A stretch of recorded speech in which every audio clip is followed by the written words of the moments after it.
প্রদর্শিত পথে চললে আমাদের কি হবে? আমরা ধীরে ধীরে সেই পথে গিয়ে সংসার সাগর পার হব।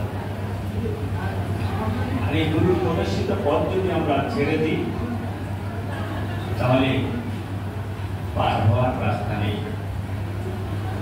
আর একদিকে গুরু বলছেন, ডাকছেন, বৎস এসো, আমার পথে এসো, আমার দেখানো পথে এসো। আরেকদিকে মায়া বলছেন, না, আমার সংসার করো, আমার সংসারই শ্রেষ্ঠ। অতএব সংসারের স্ত্রীপুত্র, বাড়ি ঘর আদি এগুলি রয়েছে, তাদের চিন্তা ভাবনা করতে হয়। আবার এদিকে গুরুদেব ডাকছেন, আমার পথে এসো। আমরা কি করব? মায়ার, বিঘ্নময়ী মায়ার এতই শক্তি মহান মহান পুরুষদেরকেও বিচলিত করে ফেলে। মহামণি বশিষ্ঠ তার 100 পুত্রকে মেরে ফেলেছিলেন কল্পসপা।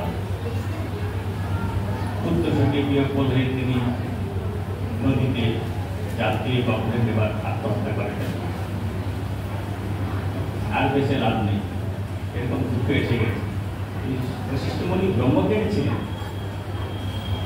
ব্রহ্মজ্ঞ পুরুষ। ব্রহ্মজ্ঞ পুরুষের এরকম মোহ এসেছে। তো তিনি নদীতে জাপ দিলেন।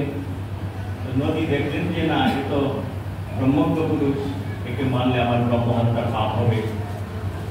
তো নদী ওনাকে উপরে তুলে দিলেন, সুখের জলে উপরে তুলে দিলেন। বশিষ্ঠমণি ভাবলেন যে না, এ তো আমার শরীরটা মধ্যে একটু হালকা, তাই ডুবে নাই। এবার কি করলেন? শরীরে পাথর বেঁধে তিনি আবার জলে জাপ দিলেন। এবার ডুবলেন।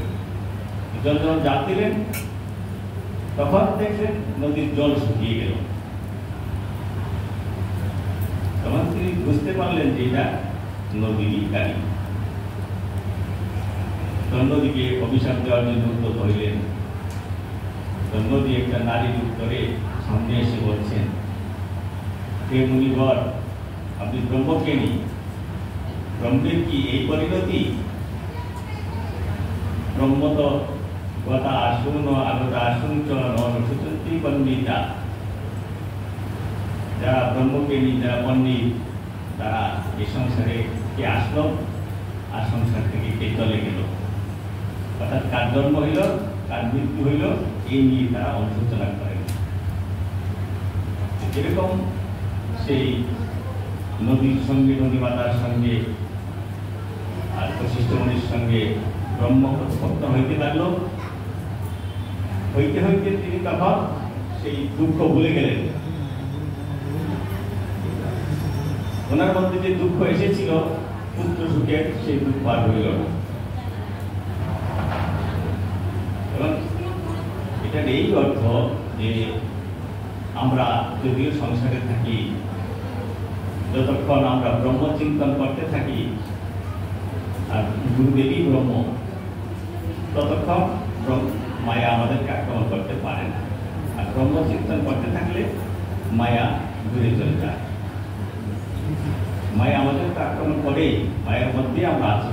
যতই আশ্রমে থাকি, কেউ সংসারে থাকি, যে যেখানে থাকি, মায়ার মধ্যে থাকি। মায়ার কারণে আমাদের শরীরের জন্ম হয়, না হতো শরীরেরই জন্ম হতো না মায়া না। এই মায়াকে আমরা কি করে অতিক্রম করবো? যে অর্জুন স্বয়ং ব্রহ্ম, ভগবান শ্রীকৃষ্ণ, কৃষ্ণ বন্দে জগৎ গুরু, তিনি জগতের গুরু। গুরু তার সামনে রয়েছে, আর গুরুর কাছে তিনি শিষ্যত্ব গ্রহণ করেছেন। শিষ্যস্তেম সাধি মহন্তম প্রপন্নম। শিষ্যত্ব গ্রহণ করে, তারপরও মোহ যায়নি, নিজে নিজে সিদ্ধান্ত নিয়ে নিলেন যে আমি যুদ্ধ করব না।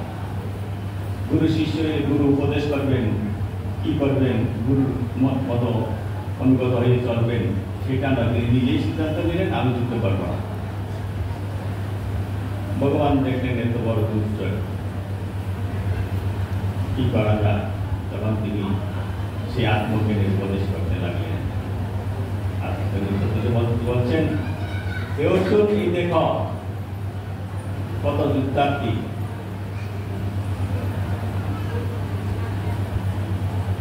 কেউ পায়ে হেঁটে যুদ্ধ করবেন, কেউ ঘোড়াই করে, কেউ রথে করে, কেউ মহারথী রয়েছেন, দ্রোণাচার্য, তুমি রয়েছ, আমি রয়েছি।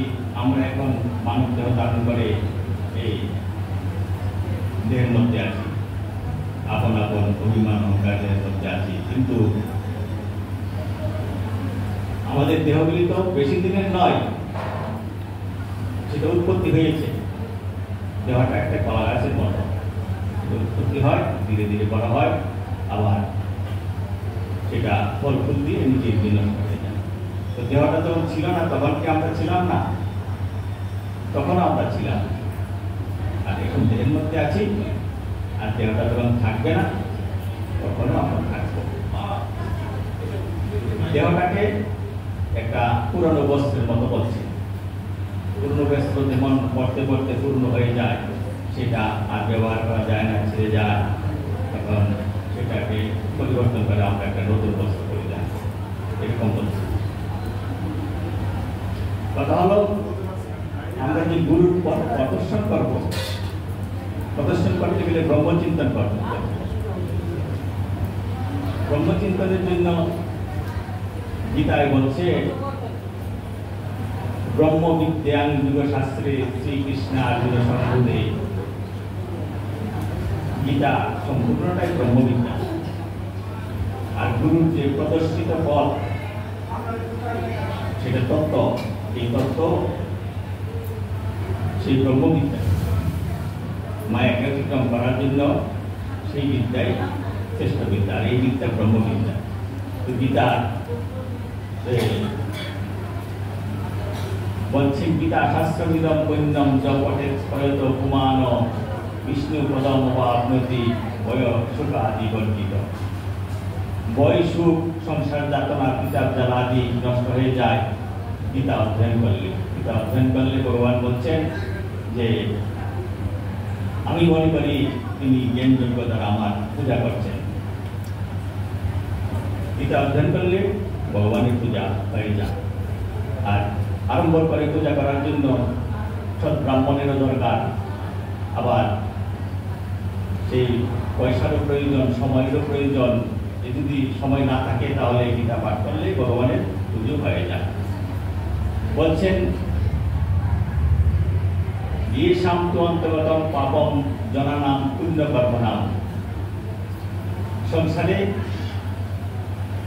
যদি গুরুর পথে চলতে হয়, তাহলে তোমাকে প্রথমে পুণ্যকর্ম করতে হবে। পুণ্যকর্ম দ্বারা নিজের অন্তরকে শুদ্ধ করতে হবে, চিত্ত শুদ্ধ করতে হবে। অন্তর শুদ্ধ হইলে তখন দৃঢ়গত হয়ে ঈশ্বরের বন্দনা করা যায়, ঈশ্বরের তত্ত্ব জানা যায়, গুরু তত্ত্ব জানা যায়।